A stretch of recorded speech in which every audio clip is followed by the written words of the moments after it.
والسابقون الأولون من المهاجرين والأنصار والذين اتبعوهم بإحسان رضي الله عنهم ورضوا عنه وأعد لهم جنات تجري تحتها الأنهار خالدين فيها أبدا ذلك الفوز العظيم جنبون الله أكبر মুহাজির এবং আনসারদের মধ্যে যারা ঈমানে প্রথমে যারা অগ্রগামী হয়েছে এবং যারা নিষ্ঠার সাথে তাদের অনুসরণ করেছে, আল্লাহ তাদের সকলের প্রতি সন্তুষ্ট হয়েছেন, তারাও তার প্রতি সন্তুষ্ট হয়েছেন। আল্লাহ তাদের জন্য এমন জান্নাত রেখে দিয়েছেন যার নিচ দিয়ে নহর প্রবাহিত।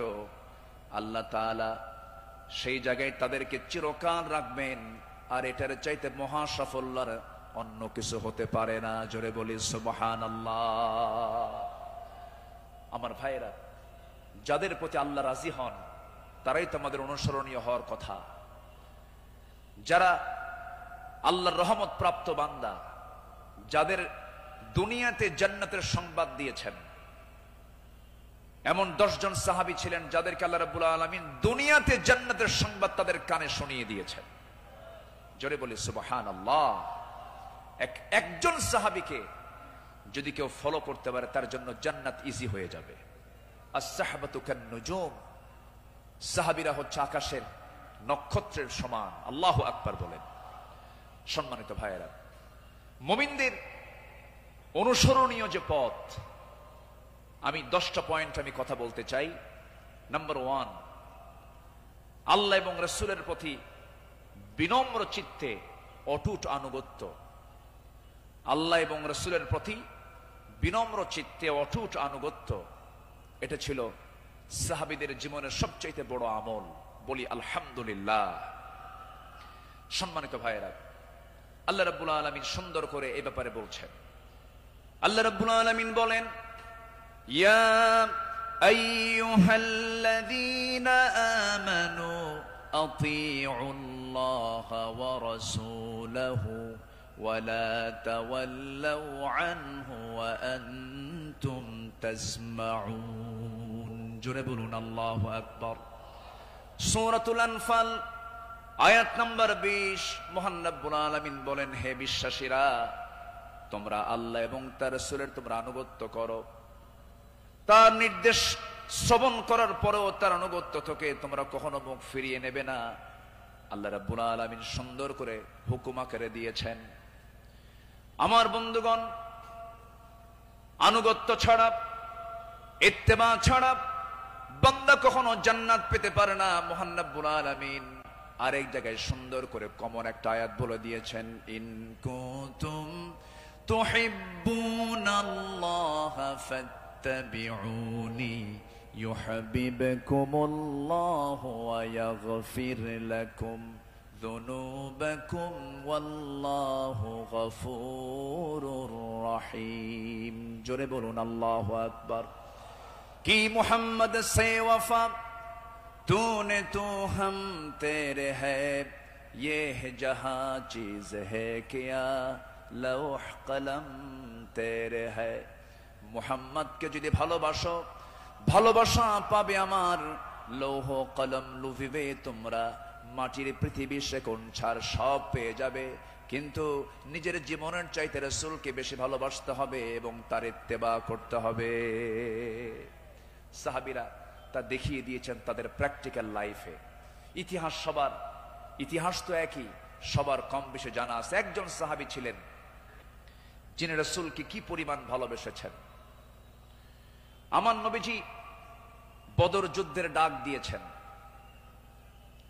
বদর যুদ্ধের দিন আমার নবীজি রোজা ভাঙ্গার নির্দেশ দিয়ে বললেন, সাহাবীরা কে আছো, আমার ডাকে সাড়া দিয়ে বদর প্রান্তরে পৌঁছবে। তোমরা কি জানো আজকের এই দিন হচ্ছে সেই দিন যেদিন সন্তান পিতার বিরুদ্ধে যুদ্ধে নামবে। আজকের দিন তো সেই দিন যেদিন পিতা তার সন্তানের বিরুদ্ধে যুদ্ধে নামবে। আজকে গোত্র গোত্রের যুদ্ধ, আত্মীয় আত্মীয়র যুদ্ধ, জামাই শ্বশুরের সামনে মুখোমুখি হয়ে যাবে। তোমরা কি পারবে আজকের এই যুদ্ধের ময়দানে আমার আনুগত্যের মধ্য দিয়ে বাতিলদের মোকাবেলা করতে? সাহাবীরা সামনে দাঁড়িয়ে বললেন, ইয়া রাসূলুল্লাহি, আমরা রোজাও রাখবো, বাতিলদের বিরুদ্ধে মোকাবেলার সামনে দাঁড়িয়ে যাব। আমার রাসূল বললেন, আজকের দিনে রোজা রাখার প্রয়োজন নেই, ফাইদ্দাতুম মিন আইয়ামিন উখর, চলো আমরা জিহাদের প্রস্তুতি নিয়ে ফেলি। আমার নবীজি যুদ্ধের ময়দানে হাজির হয়ে গেলেন। আমার নবীজি যুদ্ধের ময়দানে যখন দাঁড়ালেন, 313 জন সাহাবী নিয়ে বদর নামক প্রান্তরে, রমজান মাস, আমার নবীজির সামনে যখন দাঁড়ালেন, যুদ্ধ শুরু হয়ে গেছে। ওই যুদ্ধের ময়দানে 313 জন সাহাবীর ভিতরে 2 জন সাহাবী ছিলেন, তাদের বয়স একদম কম ছিল, মুআজ এবং মুআজ। এই 2 জন ছোট্ট সাহাবী, 11 এবং 13 বছর বয়স। এই 2 জন সাহাবী নবীর কাছ থেকে পারমিশন নিয়ে নিলেন, যুদ্ধের ময়দানে গিয়া প্রথম কাতারে দাঁড়ায় গেছে। এক সাহাবীকে ডাক দিয়ে বলছে, ও আমার চাচা, আবু জেহেল কোথায়? আবু জেহেল দিয়ে কি করবা? সঙ্গী সঙ্গী ছোট্ট 2 জন দারাজ গলায় দারাজ কণ্ঠে বলে ফেলতেছে, আমরা শুনেছি আবু জেহেল নাকি রাসূলকে খুব কষ্ট দিত, খুব জুলুম করত। আজকে আমরা কারো বিরুদ্ধে যুদ্ধ করতে আসি নাই, আবু জেহেলকে আজকে দুনিয়া থেকে বিদায় করার জন্য আজকে আমরা যুদ্ধে হাজির হয়েছি। ছোট্ট বাচ্চা মানুষ, ছোট কিন্তু ঈমান খুব বড়, মজবুত ঈমান। এই ছোট্ট বাচ্চার কথা শুনে ওই সাহাবী আশ্চর্য হয়ে গেলেন। সাহাবী আশ্চর্য হয়ে বলতেছে, তোমরা কি তাকে সত্যি হত্যা করবে নাকি? হত্যা করব। ওই যে দেখা যায় ঘোড়ার পিঠে বসে আছে, 2 দিকে পা ছেড়ে দেওয়া। শুধু বলতে দেরি হয়েছে, যেতে দেরি হয় নাই। সিংহের মতো গর্জন দিয়া বাস পাখির মতো উড়ন্ত হয়ে দৌড় মারা শুরু করে দিয়েছে। আবু জেহেলের 2 পাশে 2 জন দাঁড়ায় গেছে। লোকজন টের পায় না এটা কোন গ্রুপের মানুষ।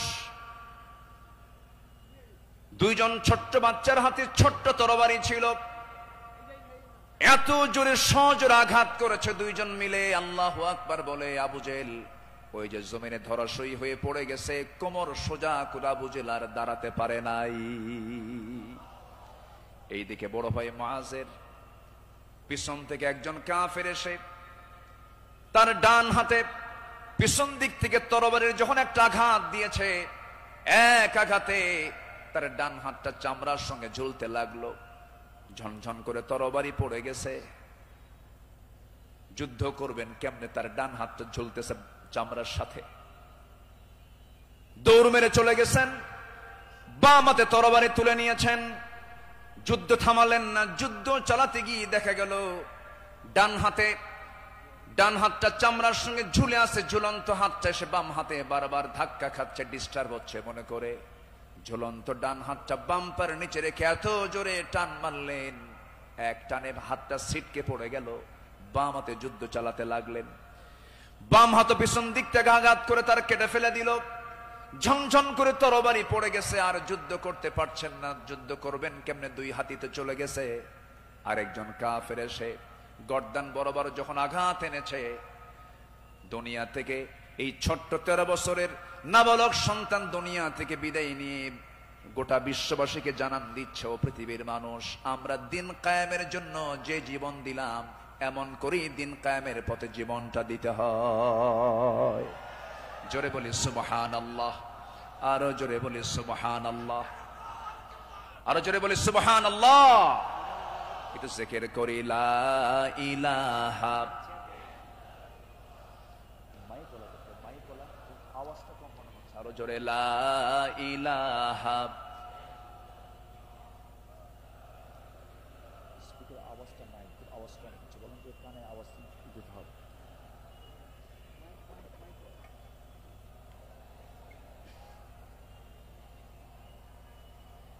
আওয়াজটা বাড়াও, আওয়াজটা দাও, আওয়াজ কমে গেছে। আরো জোরে লা ইলাহা,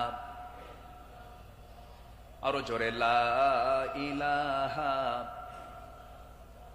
লা ইলাহা লা ইলাহা ইল্লাল্লাহু মুহাম্মাদুর রাসূলুল্লাহ সাল্লাল্লাহু আলাইহি ওয়াসাল্লাম। আমার বন্ধুগণ, আমার নবীজি আল্লাহর পথে যত হাজারো বিপদ এসেছে, বিনম্র চিত্তে অটুট আনুগত্য আমার নবীজি আল্লাহর করেছেন। তার বড় একটা প্রমাণ হলো, একটু শুনুন, কান লাগায়া কতগুলো শুনেছি, বারবার শোনার প্রয়োজন আছে। নবীজি তার জীবনের সবচাইতে বেশি মার খেয়েছেন দুই জায়গায়, একটা হলো তায়েফের ময়দান, আরেকটা হচ্ছে উহুদের ময়দান। তায়েফের ময়দানের আঘাতটা আমার নবীজির যে পরিমাণ লেগেছিল, মাথা থেকে পা পর্যন্ত ক্ষত বিক্ষত হয়ে পড়েছিল, এমন কোন জায়গা নাই যে জায়গায় নবীজির দাগ ছিল না। উহুদের ময়দানে তিনি দাঁত হারিয়েছেন। খন্দকের পরীক্ষা খনন করতে গিয়ে তিনি তার কোমর হারিয়েছেন। যখন পরীক্ষা খনন করতে গেছেন, 4 দিনের না খাওয়া রাসূল পরীক্ষা খনন করতে গিয়ে ওই যে কোমর কুঁজো হয়ে গিয়েছিল, মৃত্যুর দিন পর্যন্ত আমার নবীজি কোমর সোজা করে দাঁড়াতে পারেন নাই। এত বড় কঠিন মুসিবতের সম্মুখীন আমার নবীজি হয়েছেন। সবচেয়ে কঠিন টাইম চলে গেছে হলো তায়েফের ময়দানে। বুক ভরা আশা নিয়ে কালেমার দাওয়াত দিতে গেছেন, কিন্তু সেই জায়গায় গিয়ে আমার নবীজি ফুল পেয়েছেন না পাথর পেয়েছেন? ফুল পেয়েছেন না পাথর পেয়েছেন? পাথর পেয়েছেন। কিন্তু আমার নবীজি রক্তাক্ত অবস্থায় পড়ে থাকলেন। জুতার তলার সঙ্গে পায়ের তলার জমাট বেঁধে গেছে, নবীজি দাঁড়াতে পারছেন না, সেন্সলেস হয়ে পড়েছিলেন। কিন্তু যখন হোশটা ফিরে আসলো, মালাকুল জিবাল এসে নবীকে লক্ষ্য করে বলছেন, ইয়া রাসূলুল্লাহ, দুই দিকের পাহাড় দিয়ে চাপা দিয়ে এদেরকে আমি শেষ করে দিই, আপনি শুধু অর্ডার করেন। জবাবে আমার রাসূল বললেন, লা বাল আরজু আন ইউখরিজাল্লাহ মিন আসলাবিহিম মান ইয়াবুদুল্লাহ ওয়াহদাহু লা ইউশরিকা বিহি শাইআন। সহিহ মুসলিমের হাদিস এসেছে, রাসূল বললেন, না না ও ফেরেশতা, এদেরকে চাপা দিয়ে মেরো না। আমি আশা করি এদের ওরস থেকে যে সন্তান জন্ম নেবে তারা আল্লাহর ইবাদত করবে। জোরে বলি সুবহানাল্লাহ। রাসূল তাদেরকে মাফ করে দিয়েছেন। আমার বন্ধুগণ, আমার নবীজি আনুগত্য কাকে বলে আল্লাহ রাসূল তা শিখিয়ে দিয়েছেন, সাহাবাদের জীবনে তা শিখিয়ে দিয়েছেন। সাহাবে কেরাম রাসূলকে জীবন দিয়ে ভালোবেসেছেন। মিকদাদ রাদিয়াল্লাহু তাআলা আনহু রাসূলকে সামনে দাঁড় করিয়ে বলছেন, ইয়া রাসূলুল্লাহি ওয়াল্লাহি ইয়া রাসূলুল্লাহ লা নাকুলু কামা ক্বালাত বানু ইসরাঈল লিমূসা ফাযহাব আনতা ওয়া রাব্বুকা ফাকাতিলা ইন্না হাহুনা কাঈদুন ওয়ালাকিন্নানা নুকাতিলু আন ইয়ামিনিক ওয়া আন ইয়াসারিক ওয়া মিন বাইনি ইয়াদাইক ওয়া মিন খালফিক। জোরে বলি আল্লাহু আকবার। হে রাসূল, আমাদের কেমন পাবেন না, যেমন করে মুসার উম্মত মুসাকে বলেছেন, এমন করে আমরা তা বলবো না, আপনাকে বলবো। আমরা আপনার ডান থেকে বাম থেকে সামনে থেকে পিছন থেকে যখন ডাক দিবেন বাতিল শক্তির মোকাবেলায় ঝাঁপ দিয়ে পড়ব। জোরে বলি আল্লাহু আকবার। আমার নবীর চেহারায় আনন্দের ঝলকানি প্রকাশ পেল। সাহাবীরা আমার নবীর চতুর্পার্শ্বে সবসময় ছায়া দিয়ে রেখেছেন। জীবনের চাইতে তারা রাসূলকে বেশি ভালোবেসেছেন। আনুগত্য কাকে বলে? এই পৃথিবীতে প্রধান কাতারে যারা ছিলেন তারা হচ্ছেন সাহাবে কেরাম। সাদ ইবনে মুআজ রাদিয়াল্লাহু তাআলা আনহু বদর যুদ্ধের দিন মৃত্যুর ভয় না করে নবীর আনুগত্যে দাঁড়িয়ে দীপ্ত কণ্ঠে বলেছিলেন, ফাওয়াল্লাযী বাআসাকা বিল হক লাউ ইসতা'রাদতু বিনা হাযাল বাহরা ফাকুদতাহু লাখুদনাহু মা'আক। সেই সত্যের কসম যিনি আপনাকে সত্য সহ প্রেরণ করেছেন, যদি আপনি আমাদেরকে আজকে সমুদ্রের দিকে অগ্রসর হতে বলেন তাতেও প্রবেশ করেন, আমরা সাথে সাথে আপনার অনুসরণ করে আমরাও সমুদ্র বক্ষে ঝাঁপ দেব, কোনো পরোয়া করব না। জোরে বলি আল্লাহু আকবার। আমার বন্ধুগণ, নাম্বার 2 আমরা চলে আসি দান এবং দানশীলতায় রাসূলের আদর্শ এবং সাহাবীদের অনুসরণ।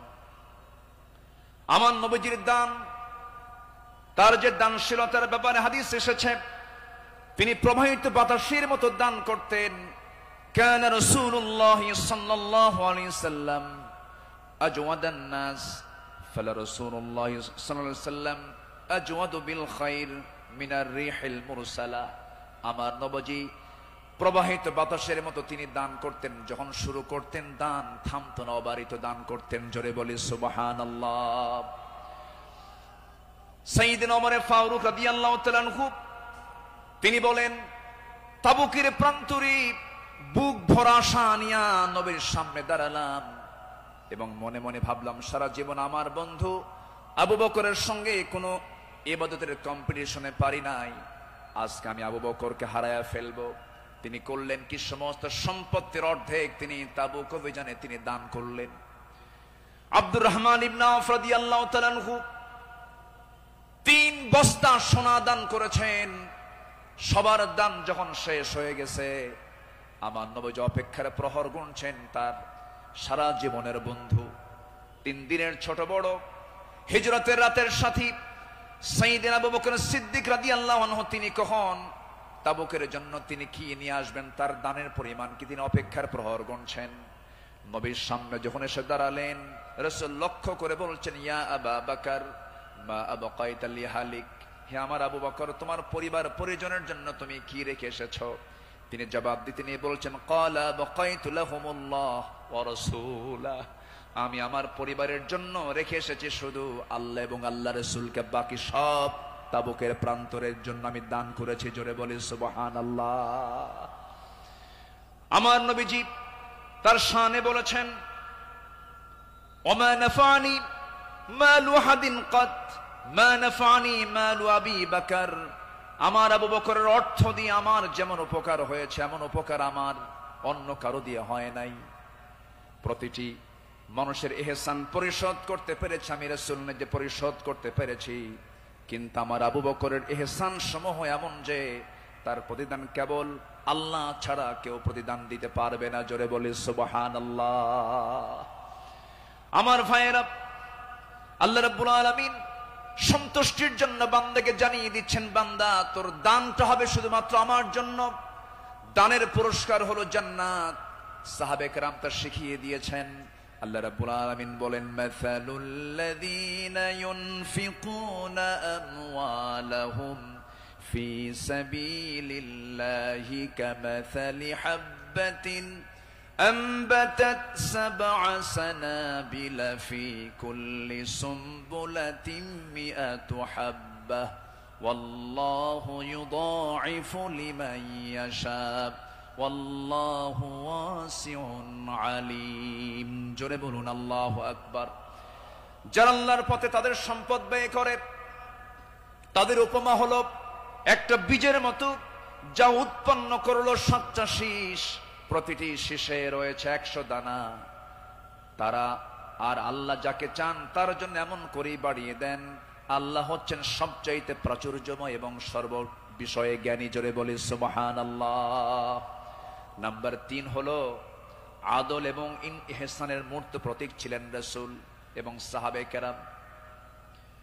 আদল কাকে বলে, ইনসাফ কাকে বলে, ইহসান কাকে বলে, যদি আমরা মডেল হিসেবে গ্রহণ করব আমার নবী এবং সাহাবে কেরামকে। আল্লাহ রাব্বুল আলামিন এই শানে বলেছেন, ইন্নাল্লাহা ইয়া'মুরু বিল আদলি ওয়াল ইহসানি ওয়া ইতা'i যিল কুরবা ওয়া ইয়ানহা আনিল ফাহশাই ওয়াল মুনকারি ওয়াল বাগি ইয়া'iদুকুম লা'আল্লাকুম তাযাক্কারুন। জোরে বলুন আল্লাহু আকবার। আমার বন্ধুগণ, আদালত কাকে বলে? সাইয়েদনা ওমর ফারুক রাদিয়াল্লাহু তাআলা আনহু অর্ধ দুনিয়ার শাসনকর্তা, তিনি একদিন ঘোড়া কিনতে গেছেন বাজারে। কি কিনতে গেছেন? ঘোড়া কিনতে গেছেন। আজকের বাজারে যেমন হোন্ডা কিনতে যায়, গাড়ি কিনতে যায়, আগের যুগে মানুষ কিনতে যেত কি? ঘোড়া। সাইয়েদনা ওমর ফারুকের প্রয়োজন, ঘোড়া কিনতে গেছেন, ঘোড়াওয়ালার সঙ্গে কথা বললেন, দামাদামি করে নিলেন, ঘোড়া একটা কিনলেন, দামটা দিয়ে দিলেন, কেনা বেচা হয়ে গেছে, চুক্তি সম্পন্ন হয়ে গেছে। ঘোড়া কিনে নিয়ে বাড়িতে চলে আসবেন। কয়েক মাইল ঘোড়ার পিঠে তিনি চড়েছেন, কয়েক মাইল আসতে না আসতেই তার ঘোড়ার চারটা পা অকেজো হয়ে গেছে।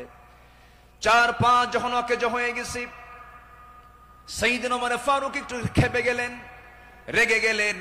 রেগে গিয়ে সোজা চলে গেছেন সেই ঘোড়াওয়ালার কাছে, গিয়ে বলছেন, ঘোড়াওয়ালা, তুমি আমাকে এমন ঘোড়া দিলে কেন?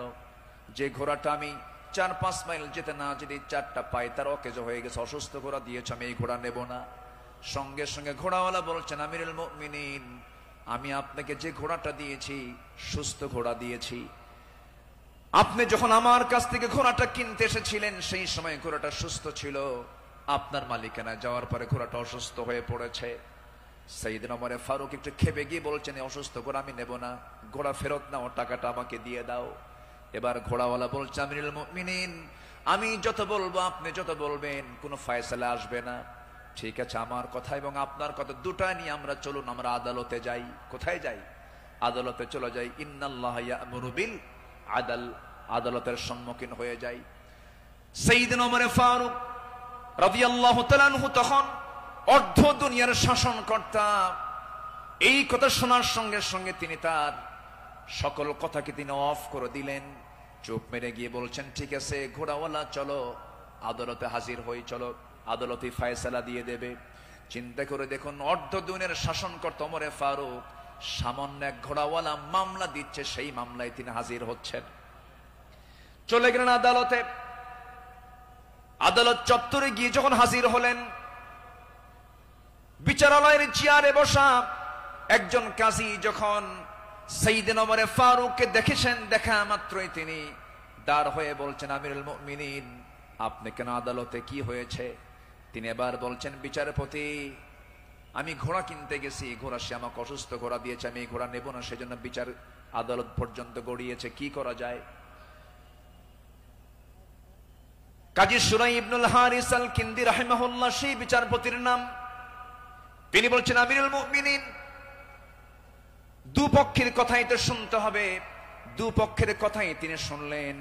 ঘোড়াওয়ালাও তার বক্তব্য দিল, খলিফাতুল মুসলিমিন তিনিও তার বক্তব্য পেশ করলেন, তার কথাগুলো বললেন। দুজনের কথা শোনার পরে কাজী সুরাই ইবনুল হারিস আল কিন্দি রাহিমাহুল্লাহ এবার বলছেন, আমিরুল মুমিনিন, অবশ্যই আপনি সম্মানিত, আপনি খলিফাতুল মুসলিমিন, কিন্তু আদালতটাকে কায়েম করার জন্য আমি আজকে আপনার কাছে দুঃখ প্রকাশ করছি। আজকে এই আদালতের রায়টা আপনার পক্ষে যাবে না, এই রায়টা সম্পূর্ণ ঘোড়াওয়ালার পক্ষে চলে যাবে। আমি আপনাকে বুঝাইয়া দিচ্ছি। এবার তিনি বলছেন, আমিরুল মুমিনিন, আপনি আমার সামনে যে কথা বলছেন, আপনি এই জায়গা থেকে সুস্থ অবস্থায় বাড়ি পর্যন্ত ফিরবেন, তার কোনো গ্যারান্টি আছে নাকি? না, গ্যারান্টি নাই। তাই যদি হয় যে ঘোড়াটা আপনি কিনে নিয়েছেন, সেই ঘোড়াটা সুস্থ অবস্থায় কিনেছেন, আপনার মালিকানায় যাওয়ার পরে ঘোড়াটা অসুস্থ হতেই পারে, অসুস্থ হয়ে গেছে, কিন্তু সেই ঘোড়াটা ফেরত দিয়া আপনি টাকা ফেরত নিবেন, এমনটা তো ইসলাম এলাও করে না। সাইয়েদনা ওমর ফারুক রাদিয়াল্লাহু তাআলা আনহু একটা কথাও বললেন না। আদালত চত্বর থেকে তিনি বের হয়ে গেলেন। পরের দিন তিনি মাজলিসে শুরার বৈঠকে বসলেন, সবাইকে জানান দিলেন যে আমার সমস্ত উপস্থিত সমস্ত পরামর্শ সভার সদস্যবৃন্দ, গতকালকে আমি একজন বিচারপতি পেয়েছি, এত বড় আদিল মানুষ আমি দেখি নাই, এত বড় আদিল, ইমামুন আদিল, এত সুন্দর রায় সে দিয়েছে, তার এত বড় সাহস, সে ব্যক্তির দিকে তাকায় নাই, সে আইনের দিকে তাকাইছে, আদালতের দিকে তাকাইছে। আমি ওমর আমার বিরুদ্ধে সে রায় দিয়েছে, এই লোকটাকে সাধারণ বিচারপতি না বানায় তাকে কেন্দ্রীয় বিচারপতি বানায় দিলাম। আল্লাহু আকবার বলেন। সম্মানিত ভাইয়েরা, সম্মানিত বন্ধুগণ, বিগত 16 বছর যে বিচারগুলো হয়েছে, প্রহসনের বিচার হয়েছে, অনেক মার কোল তারা শূন্য করেছে, অনেক আল্লাহর গোলামের উপরে তারা জুলুম করেছে। 2018 সালে হঠাৎ করে আমার বাড়ি চতুর্দিক থেকে কয়েকশো পুলিশ আমার বাড়ি ঘেরাও করে আমাকে ধরতে গেছে। বিশাল বড় সন্ত্রাসী তো, ধরতে গেছে।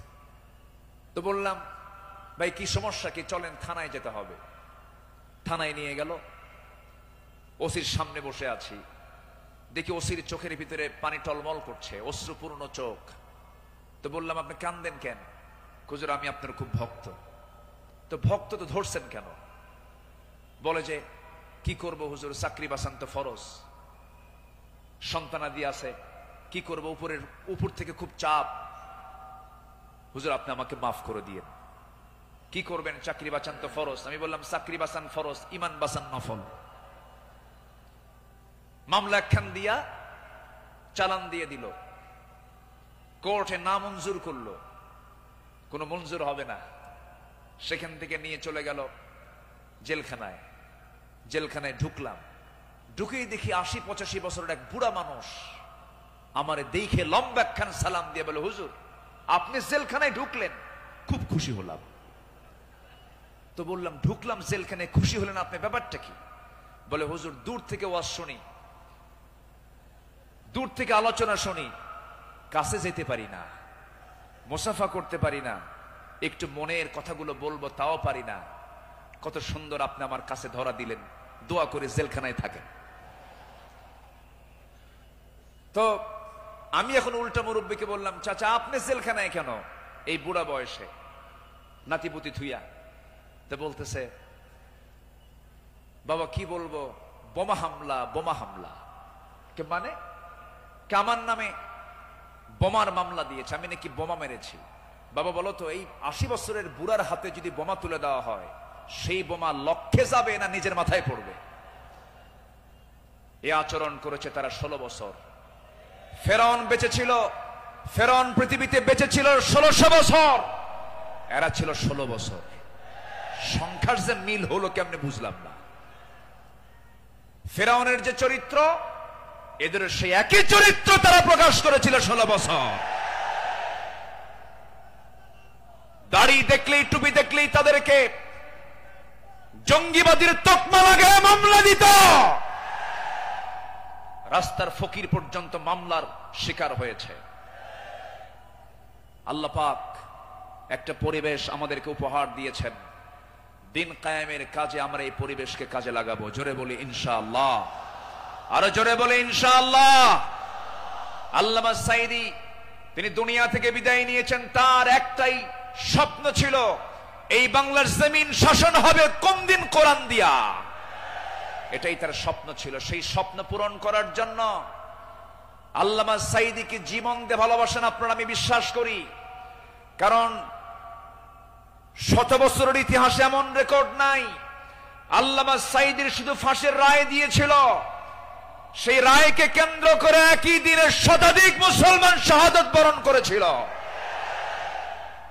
সম্মানিত ভাইয়েরা, তার যে স্বপ্ন, এই দেশ আল্লাহর জমিন, আল্লাহর জমিন, আল্লাহর দিন কায়েম হোক, সেই জমিনে দিন কায়েম হওয়ার জন্য যদি বুকের তাজা প্রাণ ঢেলে দিতে হয়, বুকের তাজা রক্ত ঢেলে দিতে হয়, জানমাল দিতে হয়, সবাইকে রাজি আছেন?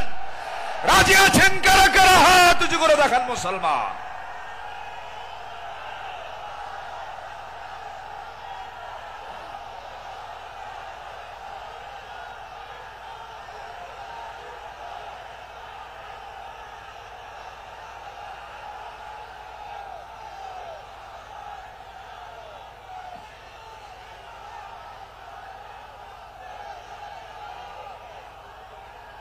আল্লাহ কবুল করুন, জোরে বলে আমিন, আরো জোরে আমিন।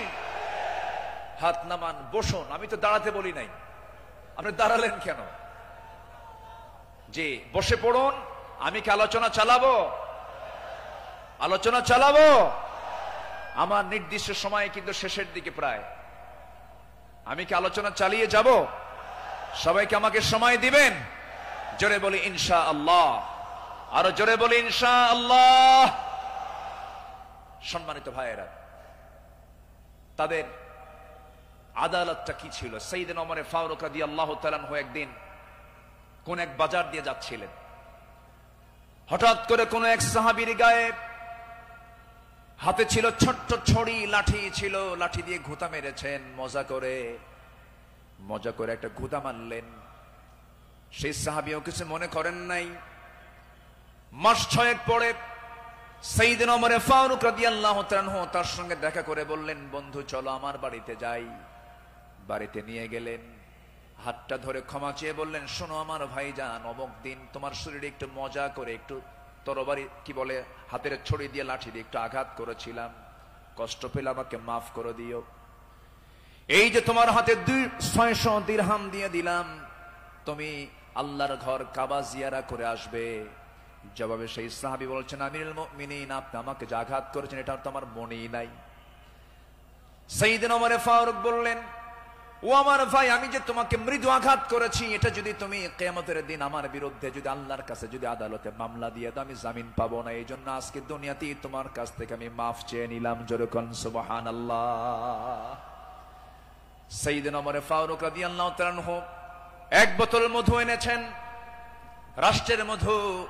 সেই মধুগুলো নিয়ে এসে বাড়িতে স্ত্রীর সামনে দাঁড়িয়ে বলছেন, স্ত্রী, মধুগুলো আনলাম। এই মধু শুধু আমাদের ঘরের জন্য নয়, আমার প্রতিবেশী আরো 4 ঘর সহ আমার ঘর মোট 5টা ভাগ হবে। তোমাকে দায়িত্ব দিলাম, এই মধুটা ভাগ করো। স্ত্রীকে মধু ভাগের দায়িত্ব দিই। সময় যেতে না যেতেই একটু পরেই তিনি বলছেন, স্ত্রী মন খারাপ করো না, আমি তোমাকে মধুভাগের দায়িত্ব দেব না। মধুর বোতলটা নিয়ে নিলেন, আস্তে করে প্রতিবেশীর ঘরে চলে গেলেন। প্রতিবেশীকে ডাক দিয়ে বলছেন, প্রতিবেশী, যে মধুর বোতলটা তোমাকে দিলাম সমান 5 ভাগে ভাগ করবে, একটা ভাগ তুমি আমাকে দিবে, বাকি 4 ভাগ তোমরা সব ভাগ করে নেবে। তিনি তার অংশের মধুটা নিয়ে আসলেন, নিয়ে সেই স্ত্রীর সামনে দাঁড়িয়ে বলছেন, আমার স্ত্রী, আল্লাহর কসম করে বলি, আমি তোমাকে সন্দেহ করিনি, আমি তোমাকে ভালোবাসি। আমি রাষ্ট্র চালাই, তুমি আমার পরিবার চালাও, সন্তানাদির দিকে খেয়াল করো, আমার বড় উপকার তুমি করো। আমি তোমাকে সন্দেহ করে তোমার হাত থেকে মধুর বোতল আমি নেই নাই। আমি নিয়েছি এই কারণটা হলো, এই যে মধু তুমি যখন ভাগ করতে যাবে, যদিও সমান ভাগে ভাগ করবে, কিন্তু মধু হলো তরল জিনিস। এই তরল মধু ভাগ করতে নিয়ে তোমার হাতে যতটুকু মধু লেগে যাবে, 1 ফোঁটা হোক, 2 ফোঁটা হোক, 3 ফোঁটা হোক, এতটুকু মধু আমাদের ভাগে বেশি আসুক এটা চাই নাই, মনে করে মধুভাগের দায়িত্ব আমি অন্যের কাঁধে চাপায়া দিয়েছি। জোরে বলি আল্লাহু আকবার। ইন্নাল্লাহা ইয়া'মুরু বিল আদল ওয়াল ইহসান। আল্লাহু আকবার বলি। নাম্বার 4 হলো 10টা পয়েন্ট, একটু কান লাগান, খরগোশের মতো কানটা একটু খাড়া করে মনোযোগ দিয়ে সবাই মনোযোগ দিয়ে শুনুন। নাম্বার 4 হলো শ্রেষ্ঠত্বের কাতারে থেকেও নিরহংকার হয়ে অসহায় সাধারণের সাথে মিশে যাওয়া সাহাবে কেরামদের বৈশিষ্ট্য ছিল, আমার নবীর বৈশিষ্ট্য ছিল। আল্লাহ রাব্বুল আলামিন অর্ডার করেছেন, ওয়াখফিদ জানাহাকা লিমান ইত্তাবা'আকা মিনাল মুমিনিন। সূরা শুআরা 215 নম্বর আয়াত। মুমিনদের মধ্যে যারা তোমার অনুসরণ করে তাদের প্রতি তোমার বাহুকে অবনত করো, তাদের জন্য তুমি সুন্দর করে তাদের পাশে দাঁড়িয়ে যাও, দিলটা নরম করে তাদের সঙ্গে কথা বলো। জোরে বলি সুবহানাল্লাহ। আমার বন্ধুগণ, এই ব্যাপারে আমার নবী সবার আগে তিনি এগিয়ে এসেছেন। ঈদের দিন আমার নবীজি দেখেন জীর্ণ শীর্ণ পোশাকের ছোট্ট একটা বাচ্চা কাঁদতেছে আর হাঁটতেছে। আমার নবীজি জড়িয়ে ধরলেন, কোলের মধ্যে তুলে বলছেন, কাঁদো কেন সন্তান, কি হয়েছে বলো? বাপ নাই মা নাই, দুইজনে দুনিয়া থেকে বিদায় নিয়েছেন। আমার নবীজি ধুলাই মলিন সন্তানটাকে, শিশুটাকে কোলের মধ্যে তুলে নিয়ে সোজা ঘরের মধ্যে ঢুকলেন। ঢুকে বলছেন, আয়েশা, বাচ্চা নিয়ে আসছি, সন্তান নিয়ে আসছি। ও কলিজার টুকরা সন্তান, এই যে মহিলাকে দেখতে পেতেছ আজকে থেকে এটাই তোমার মা, আর আমি তোমার সামনে দাঁড়িয়ে আছি, আমি হলাম তোমার বাবা। আমার নবী ইতিমদের পাশে এমন করে সারা জীবন দাঁড়িয়েছেন, কারণ আল্লাহ রাব্বুল আলামিন তাকে অর্ডার করেছেন, আলাম ইয়াজিদকা ইয়াতীমান ফাআওয়া ওয়া ওয়াজাদাকা দাল্লান ফাহাদা ওয়া ওয়াজাদাকা আইলান ফাআগনা ফাআম্মাল ইয়াতীমা ফালা তাকহার ওয়া আম্মাস সাইলা ফালা তানহার وأما بنعمة ربك فحدث। আমার বন্ধুগণ, সাইয়েদনা আবু বকর সিদ্দিক রাদিয়াল্লাহু আনহুর খেলাফত আমল চলছিল। সাইয়েদনা আবু বকর রাদিয়াল্লাহু তাআলা আনহু সেই সময় যখন তিনি খেলাফত পেলেন, নতুন যখন তিনি দায়িত্ব পেলেন, খেলাফত গ্রহণ যখন তিনি করলেন, নতুন খলিফা হয়েছেন, এই খেলাফতের সংবাদ পেয়ে অনেকে আনন্দ প্রকাশ করছে। সুন্দর একজন খলিফা আমরা পেয়েছি। কিন্তু ওই মদিনার ছোট্ট একটা গ্রামের একজন মহিলা অঝরে ঝাড়ায় কাঁদতেছে, কান্নায় সে ভেঙ্গে পড়ছে। সবাই বলল, মহিলা তুমি কান্দো কেন? ও নারী তুমি কান্দো কেন? ও মহিলা তুমি কান্দো কেন? কান্নার হেতুটা কি? সঙ্গে সঙ্গে মহিলা বলতেছে, কান্নার কারণ হলো এমন একজন ব্যক্তি খেলাফতের দায়িত্ব পেয়েছে, যে লোকটা আমার বাড়ির প্রত্যেকদিন ছাগলটা দহন করে যেত, ছাগলের দুধটা দহন করত। আজকে সে খেলাফতের দায়িত্ব পেল, কিন্তু আমার এই ছাগলের দুধটা দহন করার মতো লোক আর আমি পাবো না, এই জন্য আমি কান্দি। ওই মহিলার কান্না যখন সাইয়েদনা আবু বকরের কানে যখন সংবাদটা চলে গেছে, ওই মহিলার সামনে দাঁড়িয়ে বলছেন, মহিলা কেঁদো না, আমি খলিফার দায়িত্ব পেয়েছি, খেলাফতের দায়িত্ব পেয়েছি বলে তোমার দায়িত্ব আমি পালন করব না, ভুল কথা। আমার দায়িত্ব এটাও রয়ে যাবে, আমার খেলাফতের দায়িত্ব রয়ে যাবে। জোরে বলেন সুবহানাল্লাহ। ইবনে আসাকার বলেন, সিরাত গ্রন্থে এসেছে, সাইয়েদনা আবু বকর সিদ্দিক রাদিয়াল্লাহু তাআলা আনহু একটা গ্রাম ছিল, একটা পল্লী ছিল, ছোট্ট একটা মহল্লা ছিল। ওই মহল্লার প্রত্যেক ঘরে ঘরে গিয়ে সাইয়েদনা আবু বকর প্রত্যেক ঘরের ছাগলগুলোর দুধ তিনি দহন করে দিয়ে আসতেন। জোরে বলেন সুবহানাল্লাহ। আরো জোরে বলে সুবহানাল্লাহ। শ্রেষ্ঠত্বের কাতারে থেকেও নিরহংকারী হয়ে তারা জনগণের খাদেম ছিলেন, জনগণের খেদমত তারা করেছেন। রাতের বেলা একদিন তিনি খালি পায়ে হাঁটতেছেন। কি পায়ে বলেন? খালি পায়ে হাঁটতেছেন। সাইয়েদনা ওমর ফারুক দেখে বলছেন, আমিরুল মুমিনিন, আপনি খালি পায়ে হাঁটেন কেন? পাথরের আঘাতে আপনার চামড়া ফেটে তো রক্ত বের হয়ে যাবে, আপনি আহত হয়ে পড়বেন, রক্তাক্ত হয়ে যাবেন। তিনি বলছেন, ভাই ওমর, এই রাতের গভীর রাত্রিতে, গভীর নিশীথে আমি যদি জুতা পায়ে হাঁটতে যাই, পাথরের সাথে জুতার একটা আঘাত লাগবে, একটা শব্দ সৃষ্টি হয়ে যাবে। এই শব্দে যদি আমার নাগরিকের যদি ঘুমের ব্যাঘাত হয়, কিয়ামতের দিন আমাকে তার জন্য আসামির কাঠ গড়ায় দাঁড়াতে হবে। জোরে বলি আল্লাহু আকবার। ঢাকা থেকে নেতা আসিতেছেন চট্টগ্রাম, ঢাকা চট্টগ্রামের রোড 4 ঘন্টা বন্ধ। এমন নেতৃত্ব আমরা চাই না।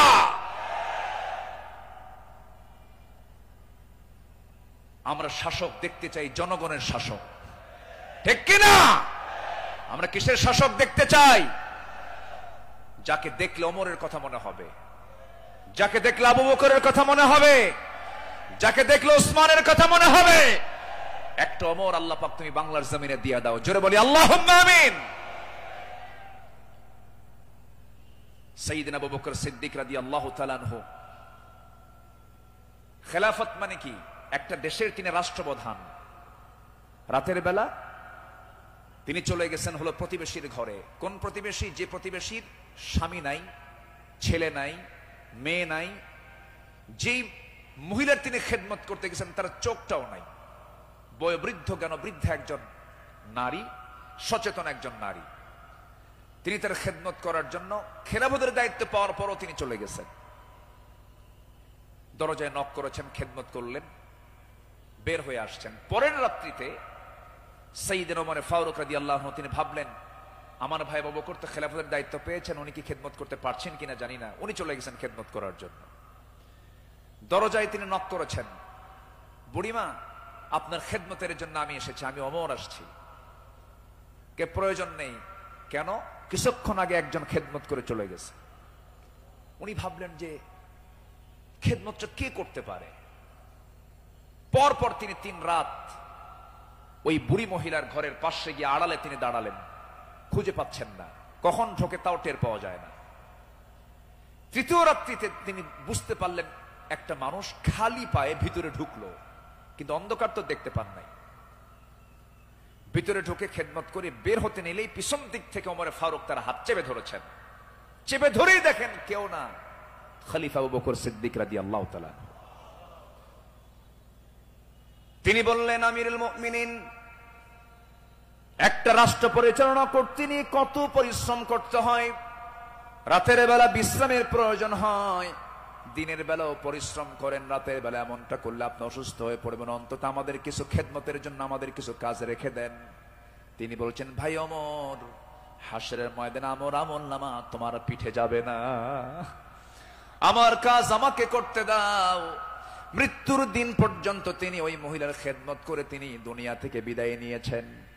দ্বিতীয় খলিফা ওমর ফারুক রাদিয়াল্লাহু তাআলা যখন খেলাফতের দায়িত্ব পেলেন, ওই মহিলা জানেন না প্রথম খলিফা ইন্তেকাল করেছেন। খেলাফতের দায়িত্ব যেদিন পেয়েছেন সেই দিনই রাত্রেবেলায় ওমর ফারুক তিনি চলে গেছেন মহিলার ঘরে, দরজায় নক করে ভিতরে ঢুকেছেন। মহিলা জানেন না খাদেম চেঞ্জ হয়েছে। ভিতরে তিনি সব কাজগুলো করলেন, রান্না বান্না করে দিলেন, কাপড় চোপড় ধুয়ে দিলেন, খাবার দাবার ধুয়ে দিয়ে পরিষ্কার করে তিনি বের হয়ে আসলেন। মহিলা অন্ধ মানুষ, বসেছেন খাবার খেতে, সামনে খেজুর নিয়ে যখন বসেছেন, খেজুর একটা মুখে নেওয়া মাত্রই দাঁতের নিচে যখন খেজুরের বিচি যখন পড়ে গেছে, সঙ্গে সঙ্গে মহিলা বলতেছেন ইন্না লিল্লাহ।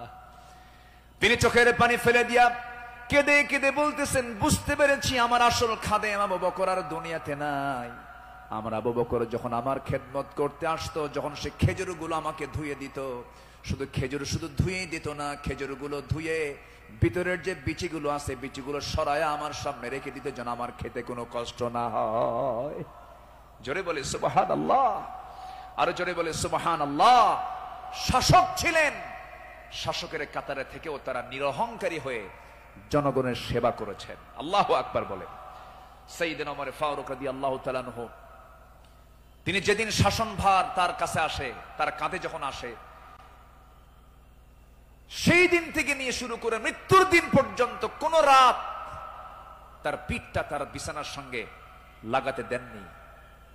দিন দিন শুকায় যাচ্ছিলেন। বলা হলো, আপনি শুকায় যাচ্ছেন কেন? তিনি বললেন কেঁদে কেঁদে, তোমরা আমাকে এমন দায়িত্ব দিয়েছো যে দায়িত্ব আমাকে স্বাস্থ্যহীন বানিয়ে দিয়েছে।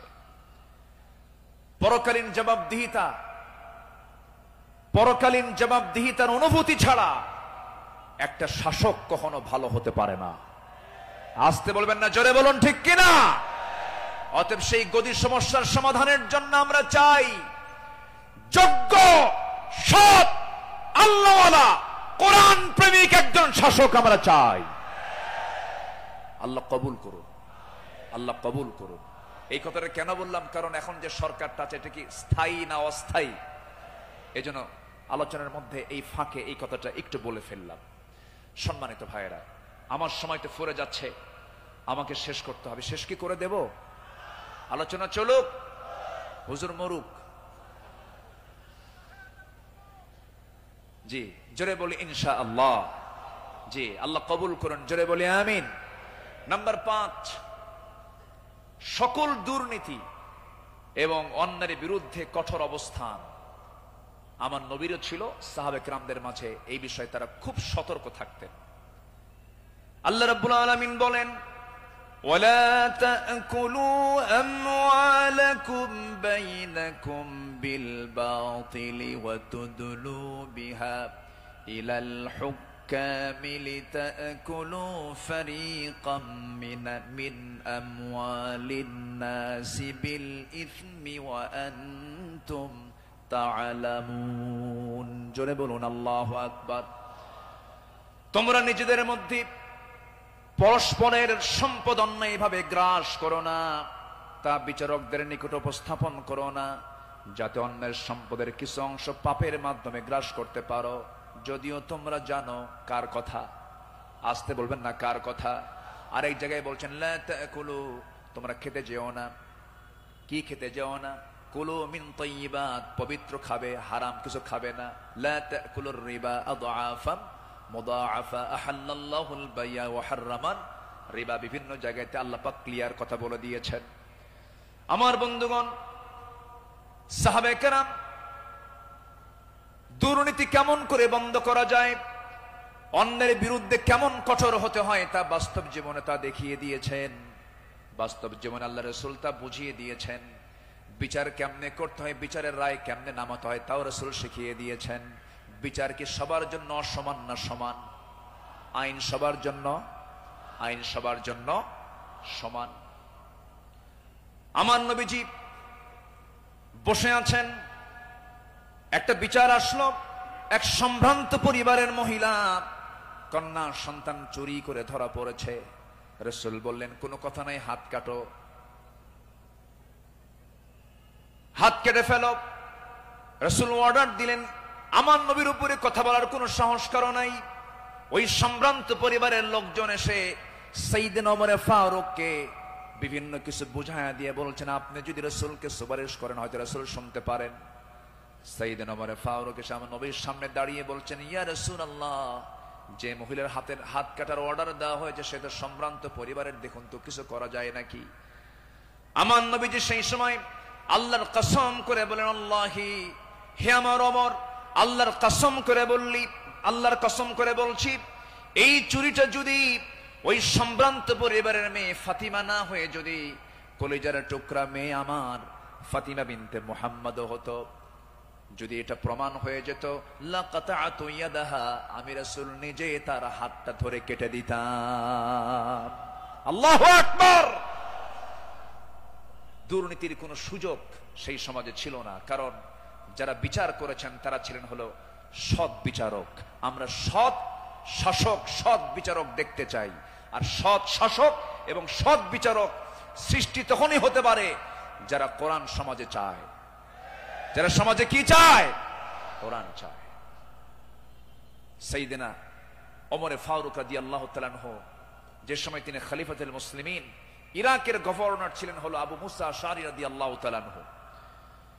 তিনি করলেন কি, তিনি একদিন মদিনায় এসে সাইয়েদনা ওমর ফারুক রাদিয়াল্লাহু আনহুর জন্য এবং তার স্ত্রী আতিকা রাদিয়াল্লাহু আনহার জন্য কিছু কাপড় চোপড় উপঢৌকন স্বরূপ নিয়ে আসলেন। নিয়ে এসে তার সামনে দাঁড়িয়ে বলছেন, আমিরুল মুমিনিন, আপনার জন্য এই যে আপনার জন্য কিছু কাপড় উপঢৌকন নিয়ে এসেছি। তিনি মুস্কি হাসি মারলেন, মুস্কি হাসি মেরে বললেন, আমার গভর্নর আবু মুসা আশআরী, তুমি আমার জন্য এই যে উপঢৌকন গুলো নিয়ে এসেছো, হাদিয়া নেওয়া সুন্নত, হাদিয়া দেওয়া সুন্নত, তাহাদু তাহাব্বু, ভালো কথা, এটা সাধারণ ব্যক্তিদের মাঝে হতে পারে, কিন্তু আমি শাসক, আমি যদি আজকে তোমার এই উপঢৌকন গ্রহণ করি ঘোষের পর্যায়েও যেতে পারে, আমি এটা গ্রহণ করব না। আল্লাহু আকবার বলেন। তিনি না গ্রহণ করে তার হাদিয়াটাকে, উপঢৌকনটাকে তিনি ফেরত দিয়েছেন। শাসকের কাতারে থেকে এমন উপঢৌকন নাও আমি জায়েজ মনে করি না, বললেন ওমর ফারুক রাদিয়াল্লাহু তাআলা আনহু। আল্লাহু আকবার। সম্মানিত ভাইয়েরা, সম্মানিত বন্ধুগণ, নাম্বার 6 হলো নির্ভীকতা এবং মহান আল্লাহর উপরে দৃঢ় তাওয়াক্কুল করা। এটা ছিল আমার নবী এবং সাহাবে কেরামদের সারা জীবনের আমল ছিল। জীবনে তারা চুল পরিমাণ কোনো ভয় পান নাই। আমরা কি ভয় করব কাউকে? কাকে ভয় করব? আল্লাহ ছাড়া কাউকে ভয় করা জায়েজ আছে? আল্লাহকে ছাড়া কাউকে ভয় করা কি জায়েজ আছে?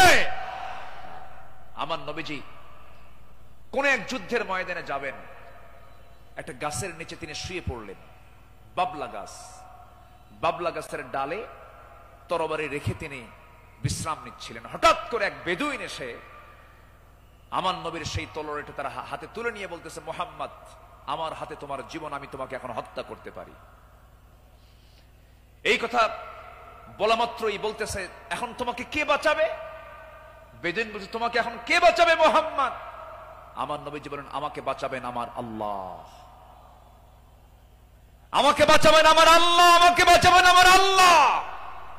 3 বার রাসূল যখন বললেন, ওই বেদুইনের হাত থেকে তরবারি থরথর থরথর করে পড়ে গেল। আমার নবীজি দৌড় মেরে গিয়ে সেই তরবারি হাতে নিয়ে বললেন, বেদুইন, এখন তোমাকে বাঁচাবে কে? আমি তো আল্লাহর কাছে আশ্রয় নিয়েছি, আল্লাহ আমাকে বাঁচান, এখন তোমাকে কে বাঁচাবে?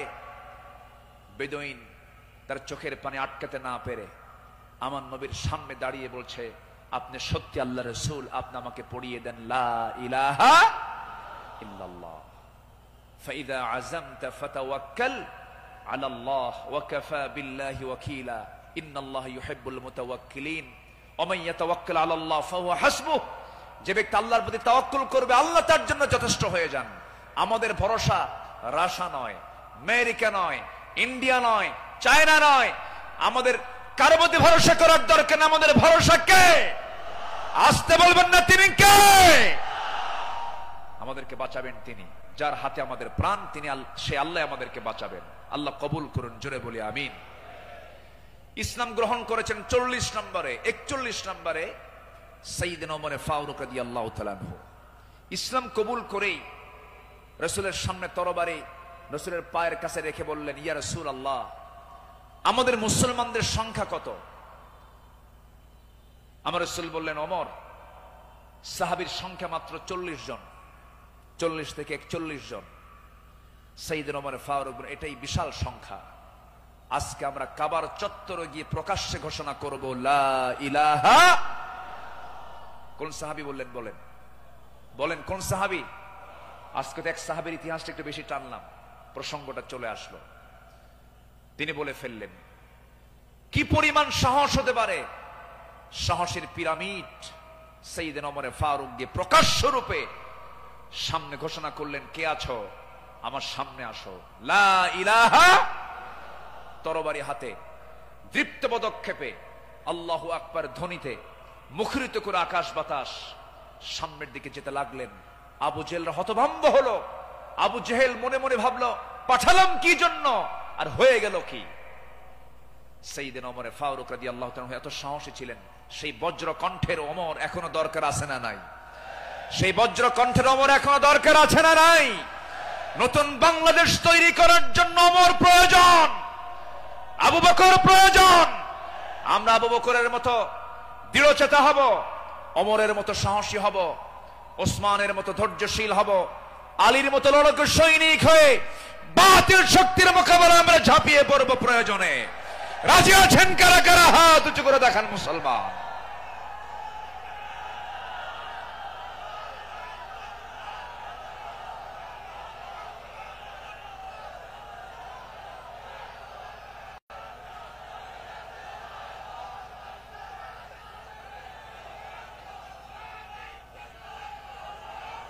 আল্লাহ কবুল করুন, জোরে বলে আমিন, আরো জোরে আমিন। আল্লামা ইকবাল এই জন্য সাহাবাদের ভূমিকা বর্ণনা করে বর্তমান সময়ের মুসলিমদের দুরবস্থা নিয়ে আফসোস করে তিনি একটা লাইন বলেছেন। তিনি কি বলেছেন?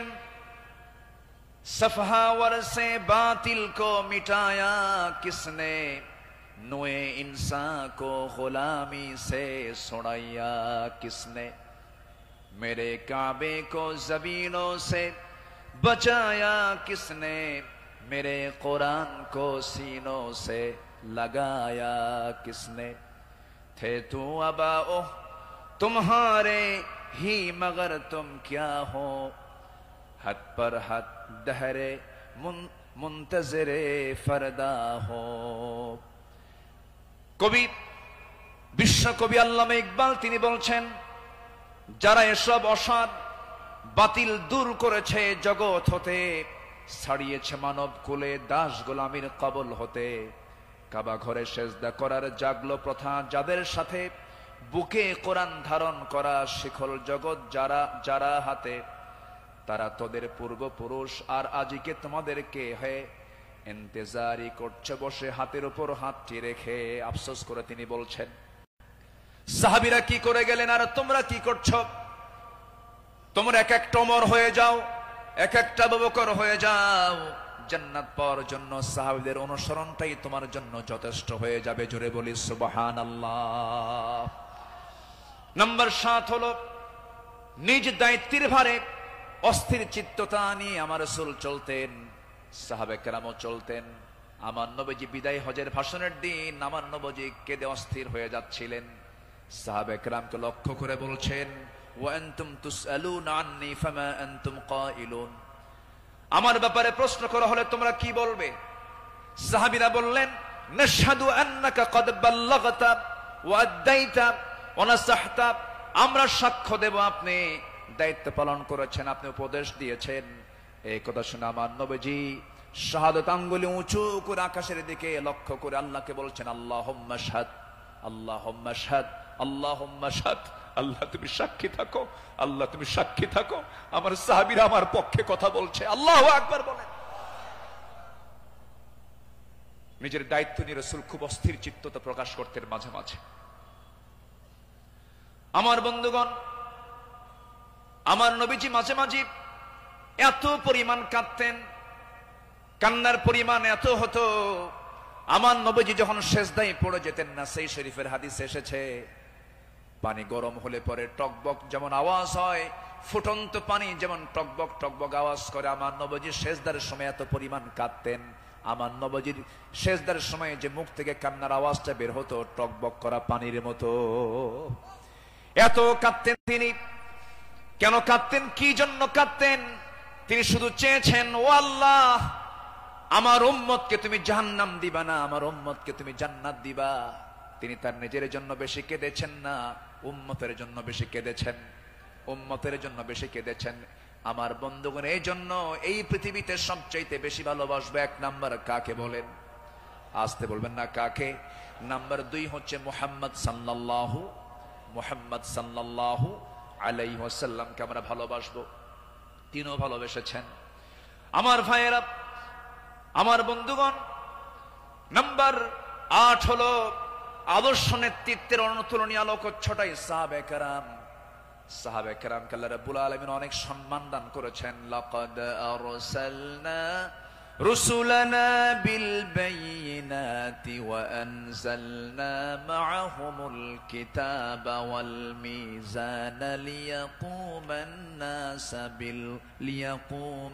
নাসু বিল কিসত। জোরে বলুন আল্লাহু আকবার। আমার বন্ধুগণ, সময় যেহেতু কম, শেষের দিকে আস্তে আস্তে চলে যাচ্ছি। নাম্বার 9 হলো তাকওয়ার উজ্জ্বল দৃষ্টান্ত ছিলেন আমার নবী এবং সাহাবে কেরাম। লাকিনিল্লাযীনা তাকাও রাব্বাহুম লাহুম জান্নাতুন তাজরি মিন তাহতিহাল আনহার আল-আনহারু খালিদিনা ফিহা নুজুলাম মিন ইনদিল্লাহ وما عند الله خير للأبرار। জোরে বলুন আল্লাহু আকবার।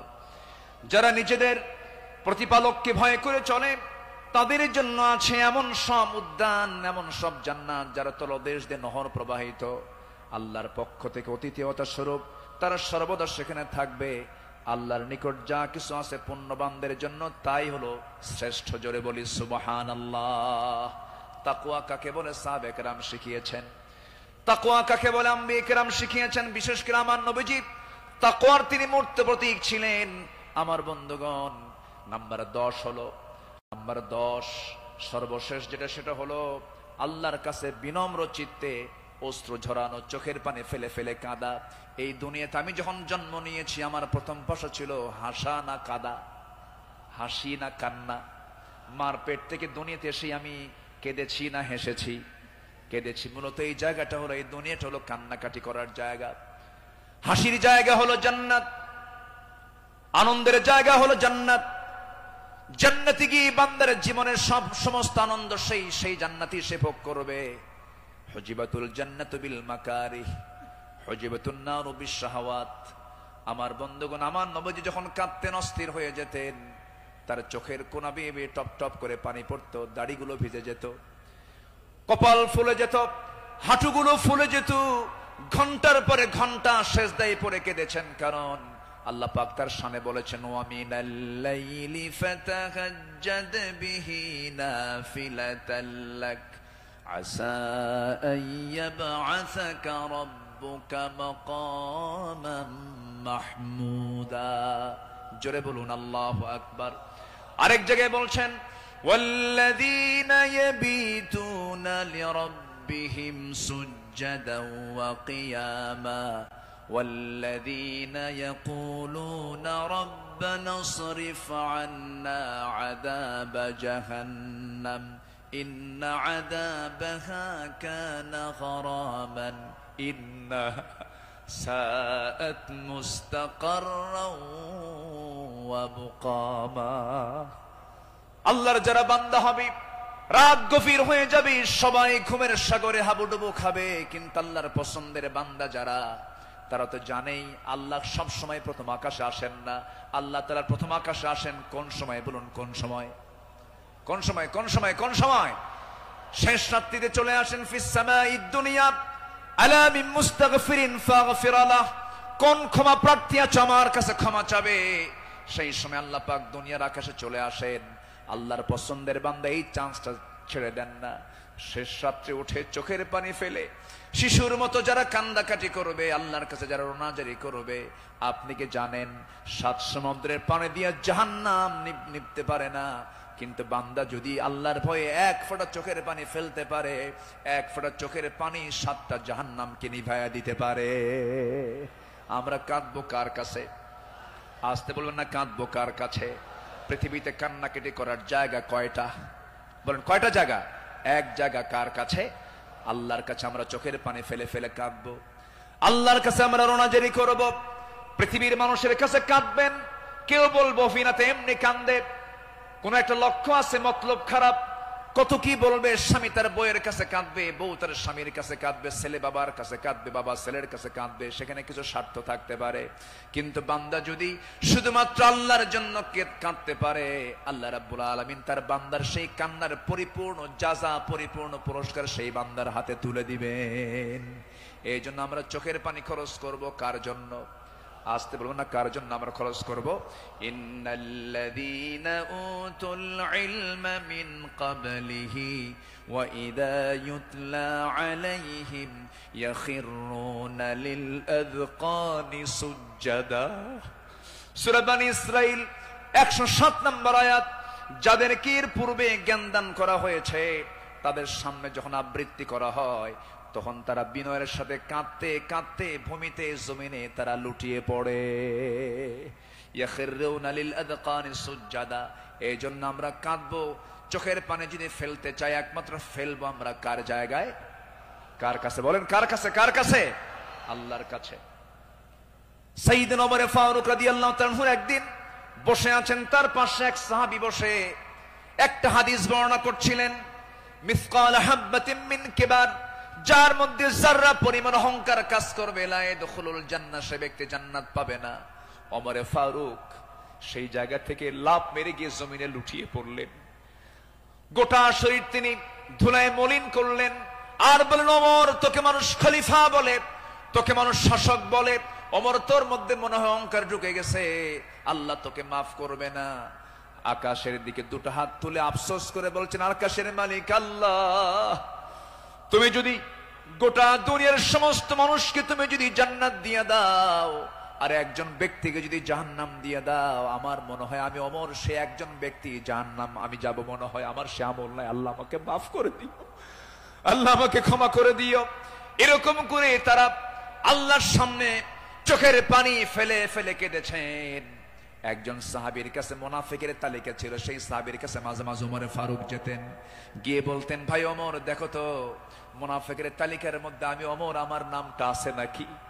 আমার নামটা আছে নাকি?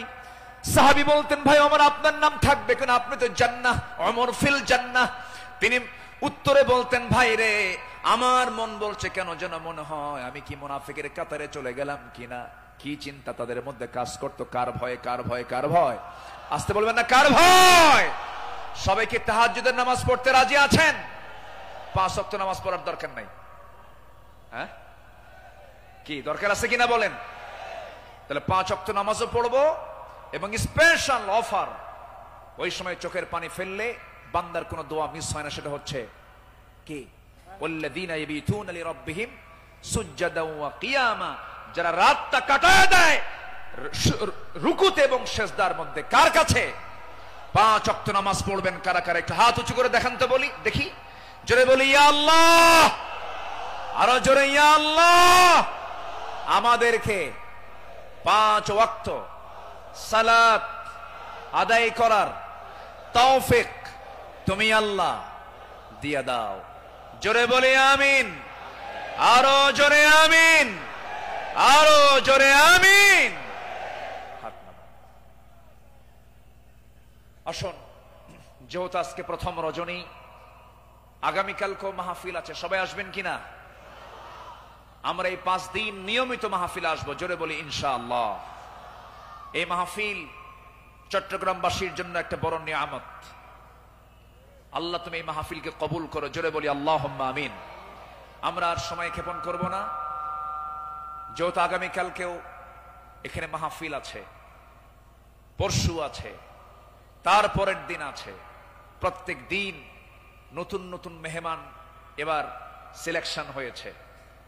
কুল্লু জাদিদুন লাযীযুন, আসবেন, এক একটা ফুলের এক একটা ঘ্রাণ আপনারা নেবেন ইনশাআল্লাহ। আল্লাহ পাক এই মাহফিলকে কবুল করুন, এই মাহফিলের কমিটির বৃন্দের সকল খেদমতকে আল্লাহ পাক কবুল করুন। অধ্যক্ষ মোহাম্মদ তাহের সাহেব আমার বাম পাশে বসা, আল্লাহ তুমি তার সকল খেদমতকে তুমি আল্লাহ কবুল করে নাও।